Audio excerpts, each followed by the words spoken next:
देशातल्या मेगा सिटीमध्ये सर्वात सुरक्षित मुंबई आहे।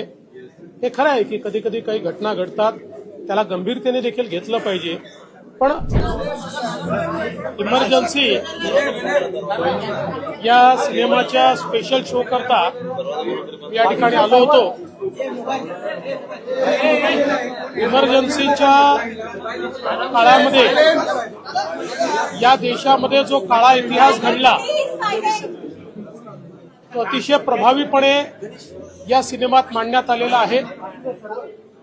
स्वर्गीय श्रीमती इंदिराजी यांच्या जीवनातल्या चांगल्या घटना देखील याच्यामध्ये मांडण्यात आलेल्या आहेत आणि कंगनाजींनी इंदिराजींचं जे कॅरेक्टर आहे हे अत्यंत प्रभावीपणे या सिनेमामध्ये मांडलेलं आहे। खरं म्हणजे या देशाच्या इतिहासामध्ये इमर्जन्सी एक असा काळा अध्याय होता ज्यावेळी भारतरत्न डॉक्टर बाबासाहेब आंबेडकरांचं संविधान हे पूर्णपणे गुंडाळून ठेवण्यात आलं।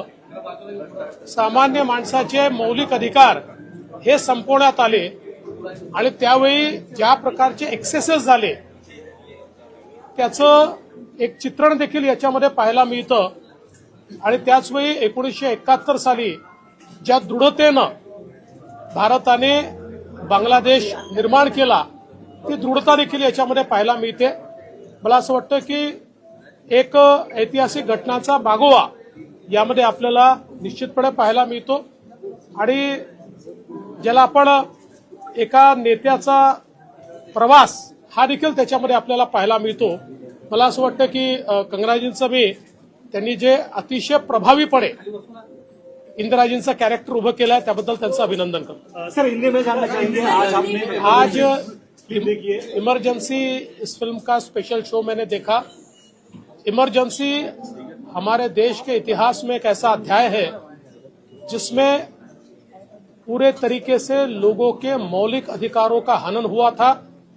भारत के संविधान को एक प्रकार से बंद कर दिया गया था। लाखों नेताओं को 2-2 साल जेलों में बंद किया गया था और जिस प्रकार से जनता के ऊपर उस समय अत्याचार हुआ था, इन सारी चीजों को बहुत प्रभावी ढंग से इस फिल्म में रखा है। लेकिन साथ साथ कंगना जी ने जिस प्रकार से स्वर्गीय श्रीमती इंदिरा जी का कैरेक्टर इसमें हमारे सामने लाया है, मैं उनको बधाई देना चाहता हूं। बहुत प्रभावी ढंग से उन्होंने उसको लाया है और केवल इमरजेंसी का काला कार्यकाल नहीं, तो उससे पहले इस देश में इंदिरा जी के नेतृत्व में 71 की जो लड़ाई हुई थी उसको भी बड़े अच्छे ढंग से सामने लाया गया है। तो मैं ऐसा मानता हूं कि एक प्रकार से उनकी जो लाइफ जर्नी है वो लाइफ जर्नी भी इस पिक्चर के माध्यम से हमारे सामने आती है और देश का एक ऐसा इतिहास कि जो शायद लोकतंत्र को अगर जीवित रखना है तो जो इतिहास सबको पता होना चाहिए वो इतिहास भी इस फिल्म के माध्यम से हमारे सामने आता है।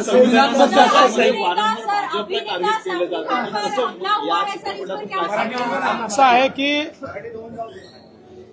या सिनेमातनं लोकांना हे लक्षात येईल, कारण ज्यावेळेस इमर्जन्सी लागली, माझे वडील 2 वर्ष इमर्जन्सी जेलमध्ये होते।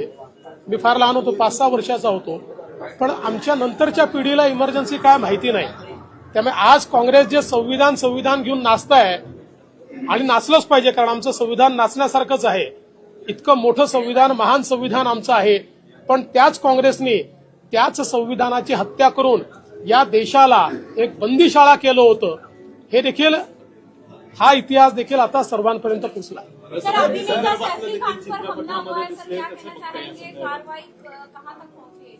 कि इसके बारे में पुलिस ने आपको सारी जानकारी दी हुई है। ये किस प्रकार का हमला है, इसके पीछे क्या है, किस प्रकार की मंशा से ये हुआ, ये सारी चीजें आपके सामने आ चुकी हैं। पोलिसांनी त्या संदर्भातली सगळी माहिती आपल्याला दिलेली आहे। याच्या पाठीमागे कशा प्रकारचा मोटिव्ह असू शकतो हे देखील आपल्याला त्यांनी सांगितलेलं आहे। कुठून ते आले हे देखील सांगितलेलं आहे। याच्यात पूर्ण कारवाई चालली आहे।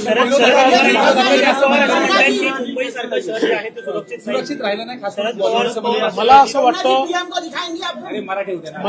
असं वाटतं की देशातल्या मेगा सिटीमध्ये सर्वात सुरक्षित मुंबई आहे।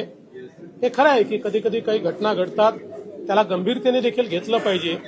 पण केवळ त्या घटनांमुळे मुंबई असुरक्षित आहे असं म्हणणं हे याकरता योग्य होणार नाही की याने मुंबईची प्रतिमा देखील खराब होते. पण ते अधिक सुरक्षित राहिलं पाहिजे या दृष्टीनं निश्चित सरकार प्रयत्न करेल.